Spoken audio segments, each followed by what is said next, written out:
At this time, we're joined by Ole Miss head coach Lane Kiffin. Coach, we'd like to ask you to start off with a brief opening statement, and then we'll move along to questions. Members of the media, I'd like to remind you to virtually raise your hands, and then we'll call on you after Coach is finished. Coach, you can go ahead whenever you're ready. Well, we're honored and blessed to be here. Obviously, great tradition in the Sugar Bowl, and for us to be back here a second time, I think in 40 years, speaks a lot to our players and our assistant coaches. We have a great matchup with Coach Aranda, and extremely well-coached team that plays very physical. Does not make many mistakes, so it's going to be a very big challenge for us, and we're very honored to be here.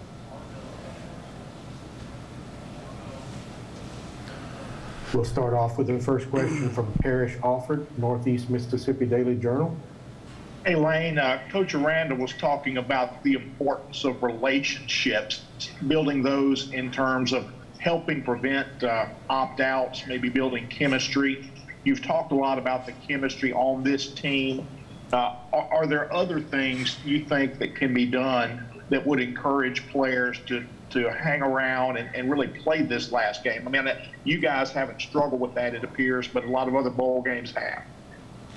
Well, I think a lot of that has to do with the culture and the players that you have too. I think when your quarterback would be the most obvious opt-out, never even thinks about it, and the players know that and has played through injuries when he could have not played in games. I think, starts at the top. So I think our culture's come a long ways. You look a year ago, we had a few opt-outs, so I think things have changed.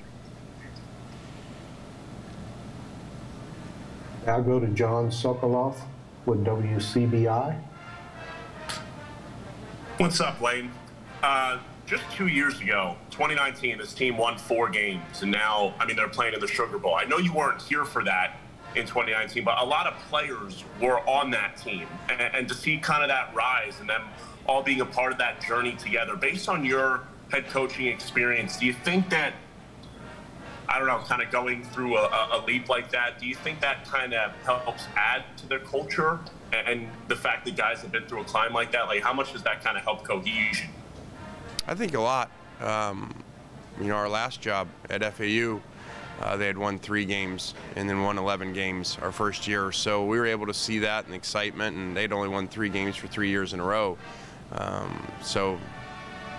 It's exciting to be part of, as opposed to just being on the top. Staying on the top is working your way up to the top, and I think our players have a better appreciation for being here because of that.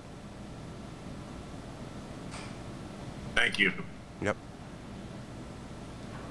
We'll move to Eric Kelly, KWKT in Waco. Just when you look at Coach Aranda's Baylor team, what are those qualities that are the first that kind of stand out about them just on tape? I think how physical they play, disciplined. They're so well coached. You just don't see many big plays against them or screw-ups, which makes it hard to beat. He basically has created a team like his defense always have been. Limit big plays, very smart, disciplined defense, and now he has a whole team of it.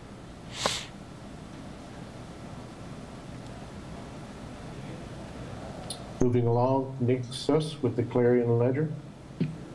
Lane, you talked earlier in the week about COVID and all the precautions. Just following up, how do you think the team has handled the trip to New Orleans so far, and are you guys in the same position you were 3 or 4 days ago?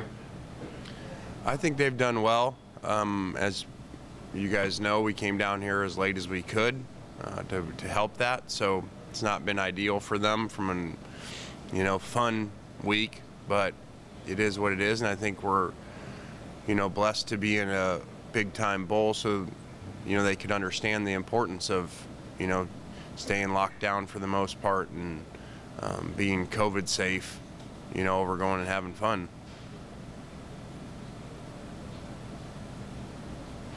We have any follow-up questions for Coach Kiffin?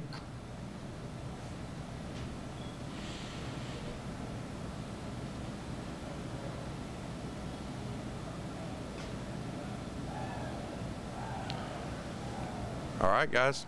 Let's Thanks. move to, Coach, we have one more. Oh, sure. Let's move to Neil, sorry about that. Neil McCready, rebelgrove.com. Hey, Lane, I was just kind of wondering if you could comment on the reports about Charlie Weis Jr. joining your staff, and then follow up on that. Do you expect more coaching staff movement on your staff after the game? I think that's always the case.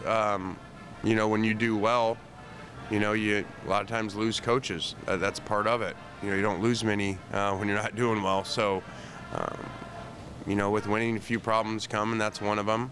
We lost a few last year, and so we're excited to bring Charlie Weis on board. Charlie's been with us before at Alabama, at FAU, and so very familiar with how we do things.